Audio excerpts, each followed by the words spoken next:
কিছু আত্মীয় আছে, তাদের কাছে আমি এত দামি, মাঝে মাঝে নিজেকে মানে কোটিপতি মনে হয়। তাকে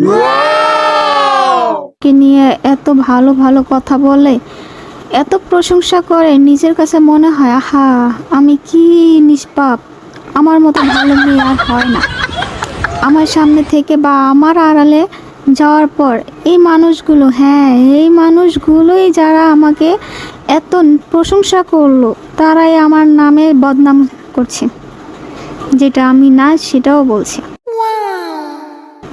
ভাবা যায় তার আসলে কোন কোয়ালিটি আছে।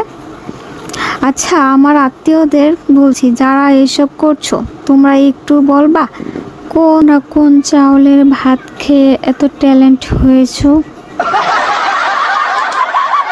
ওই চাউলের ভাত খেয়ে ভালো মেয়ে, ভালো ট্যালেন্টে হইতাম, পড়াশোনায় মনোযোগ করতাম,